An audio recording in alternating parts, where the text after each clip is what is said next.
வணக்கம் DPK tax. புது வசந்தம் சீரியலில் மகா கதாபாத்திரத்தில் நடிக்கிறவங்களை பற்றின பயோகிராஃபி தான் நம்ம இந்த வீடியோவில் பார்க்க போகிறோம். புது வசந்தம் சீரியலில் மகா கதாபாத்திரத்தில் நடிக்கிறவங்களோட உண்மையான பெயர் தேவி பிரியா. இவங்களை நீங்கள் பல சீரியல் சினிமாக்களில் பார்த்துருப்பீங்க. வில்லி ரோல் ஆகட்டும், காமெடி ரோல் ஆகட்டும், இன்னசென்ட் ரோல் ஆகட்டும், இப்படி எல்லா கதாபாத்திரங்களையுமே கனக்கச்சிதமாக நடிக்கிறவங்க தான் நம்ம தேவி பிரியா. அவங்க கிட்டத்தட்ட 25 ஆண்டுகளுக்கு மேலே இவங்க சினிமா சீரியல் வாழ்க்கையில் இருக்காங்க. டிசம்பர் 23, 1982ஆம் ஆண்டு மதுரை மாவட்டத்தில் பிறந்த இவங்க இப்போது 45 வயதாகுது. மதுரையில் பிறந்திருந்தாலும் இவங்க தன்னோட பள்ளி படிப்பை செயின்ட் ஜோசப் ஸ்கூலில் தான் படிச்சிருக்காங்க. இதே போல் இவங்க கல்லூரி படிப்பை பிஏ கிராஜுவேட் முடிச்சிருக்காங்க. சீரியல் நடிகர் பாண்டியன் ஸ்டோர் சீரியல் நடிகர் ஸ்டாலின் முத்து அவர்கள் இவங்களோட ரிலேஷன் தான். எதேச்சியாக தான் இவங்க மீடியா ஃபீல்டுக்குள்ளேயே வந்திருக்காங்க. இவங்க ஸ்கூல் படிக்கும்போது ஒருத்தங்க இவங்களை பார்த்துட்டு நீங்கள் ஷார்ட் ஃபில்ம் மோடில் நடிக்க வரீங்களான்னு கேட்டிருக்காங்க. சரின்னு போய் இவங்களும் நடிச்சிருக்காங்க. ஆனால் அந்த முதல் ஷார்ட் ஃபிலிம்லேயே இவங்களுக்கு ஒரு மிகப்பெரிய பெயர் ஏற்படுத்தி கொடுத்துச்சு. இவங்களை நடிகை சுஹாசினி அவங்க கூப்பிட்டு பாராட்டி விருதுமே கொடுத்துருக்காங்க. அந்தளவுக்கு முதல் ஷார்ட் ஃபிலிம்லேயே ரொம்பவும் சூப்பராக நடிச்சிருந்தாங்க தேவி பிரியா அவங்க. அதுக்கப்புறம் தான் நம்மளுமே ஆர்டிஸ்ட் ஆகணுன்ற ஆசை தேவி பிரியா அவங்களுக்கு வந்துச்சு. தேவி பிரியா அவங்கள நீங்கள் ஒரு நடிகையாக பார்த்துருப்பீங்க. ஆனால் அவங்க ஒரு டான்ஸர், இதே போல் ஒரு வாய்ஸ் ஆர்டிஸ்ட்டும் கூட. இவங்க பல திரைப்படங்களில் நடிகைகளுக்கு இவங்க தான் டப்பிங் கொடுத்துருக்காங்க. ஷார்ட் ஃபில்ம் முடித்ததுக்கப்புறம் இவங்களுக்கு முதல் வாய்ப்பு கிடைச்சது என்ன படம்னா மின்சார கனவு படம். பிரபுதேவா அவங்களோட நடிப்பில் வெளியான மின்சார கனவு திரைப்படத்தில் கஜோல் அவங்களுக்கு டூப் கதாபாத்திரத்தில் தான் இவங்க முதல் முறையாக மீடியாவிலே என்ட்ராயிருக்காங்க. இப்படி என்ட்ரான இவங்க வாலி திரைப்படத்தில் ஒரு சின்ன கதாபாத்திரமாக இருந்தாலும் ரொம்பவும் சூப்பரான கதாபாத்திரத்தில் இவங்க நடிச்சிருக்காங்க. வாலி திரைப்படத்தப்போ அஜித் அவர்களோட ஒரு நல்ல பழக்கம் இவங்களுக்கு ஏற்பட்டிருக்கு. எப்போவும் என்ன மோட்டிவேட் பண்ணிகிட்டே இருப்பார் அஜித் அவர்கள்னு சொல்லியிருக்காங்க தேவி பிரியா அவங்க. ஒரு முறை மீட் பண்ணப்போ தேவி பிரியா அவங்கள சந்தித்த அஜித் அவர்கள் என்ன சொல்லியிருந்தாருன்னா, நீ சீரியலில் நடிக்கிறத ஸ்டாப் பண்ணிவிட்டு சினிமாவிலே கான்சன்ட்ரேஷன் பண்ணு, சினிமாவில் உனக்கு மிகப்பெரிய ஃப்யூச்சர் இருக்குது, ஏன்னா அந்தளவுக்கு நீ ரொம்பவும் சூப்பராக நடிக்கிற அப்படின்னு சொல்லியிருக்காங்க. ஆனால் அந்த டைமில் அஜித் அவர்கள் சொன்னதை நான் சரியாக கேட்கல. அதனால தான் அதுக்கப்புறம் சினிமா வாய்ப்புகள் அதிகமாக வராமல் சீரியல் வாய்ப்புகள் மட்டுமே எனக்கு கிடைச்சிது அப்படின்னு சொல்லியிருக்காங்க தேவி பிரியா அவங்க. இதே போல் சீரியல் வாழ்க்கையிலுமே கிட்டத்தட்ட 25 ஆண்டுகளுக்கு மேலே இவங்க பணியாற்றியிருக்காங்க. ஆனால் முன்னாடி சீரியல் வேறு, இப்போ சீரியல் வேறு அப்படின்னு சொல்லியிருக்காங்க தேவி பிரியா அவங்க. முன்னாடி நானே ஃபுல் ஸ்கிரிப்ட் படித்து மனப்பாடம் பண்ணி நானே ஃபுல் டைலாக்கும் எமோஷ்னலாக சொல்லுவேன். ஆனால் இப்போது அசிஸ்டன்ட் டைரக்டர் சொல்கிறத அப்படியே ப்ராம்ப்ட் மூலயமா சொல்லிட்டுருக்கிறேன். இவ்வளோ சேஞ்சஸ் நடந்திருக்கு. இதே போல் நானே டப்பிங் கொடுத்துட்ருந்தேன். ஆனால் இங்கே பல ஆர்டிஸ்ட்டுமே அவங்க ஓனாக டப்பிங் கூட கொடுக்கறதில்ல. அந்தளவுக்கு சீரியல் வாழ்க்கையே மாறிடுச்சு. மேக்கப்லாம் போட்டு ரொம்பவும் டெடிக்கேஷனாக நாங்கள் அப்போது நடிச்சிட்டு இருந்தோம். ஆனால் இப்போது அப்படி இல்லைன்னு சொல்லியிருக்காங்க தேவி பிரியா அவங்க. இதே போல் தேவி பிரியா அவங்க 2005ஆம் ஆண்டு முதல் முறையாக செல்வி சீரியல் மூலயமா தான் ஆண்டனி தேவின்ற கதாபாத்திரம் மூலயமா சீரியலில் அறிமுகம் வராங்க.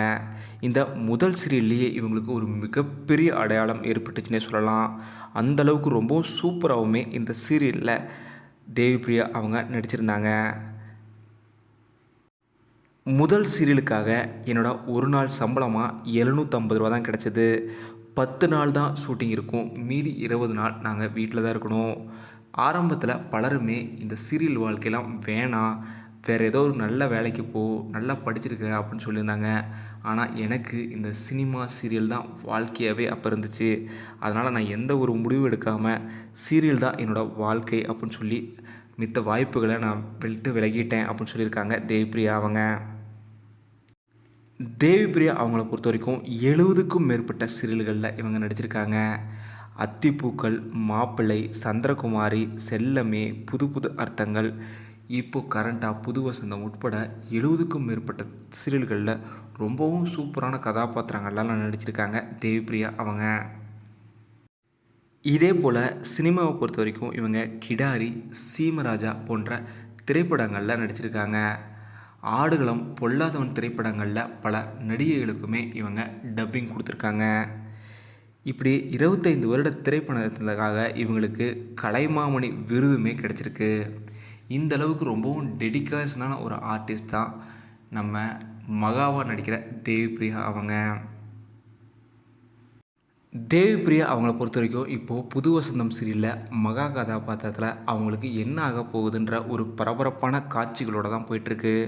ஆனால் சமீபத்தில் ஒரு சோகமான சம்பவமே தேவிப்பிரியா அவங்களுக்கு நடந்துச்சு. இவங்களோட உடன்பிறவா சகோதரரும் ஆரம்ப காலகட்டத்திலேருந்து ரொம்பவும் சப்போர்ட்டிவாகவும் இருந்த இவங்களோட தம்பியான முத்து அவர்களும் புது வசந்தம் சீரியலில் தான் நடிச்சிட்டு இருந்தார்.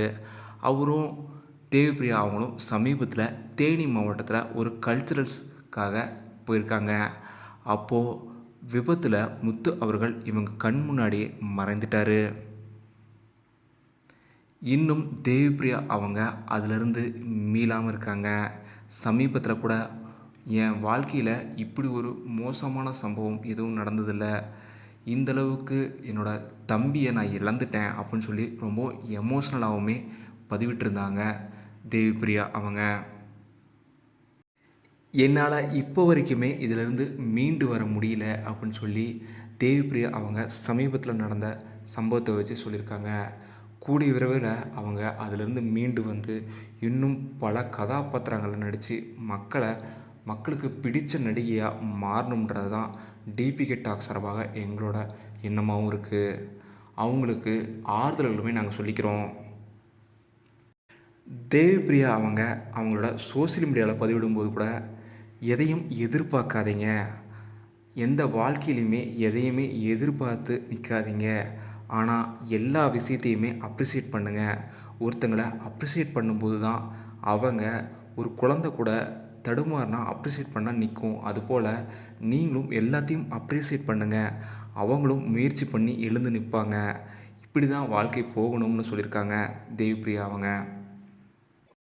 என்னை பொறுத்த வரைக்கும் உண்மையிலுமே ரொம்பவும் சூப்பரான ஒரு ஆர்டிஸ்ட் தான் தேவிப்பிரியா அவங்க.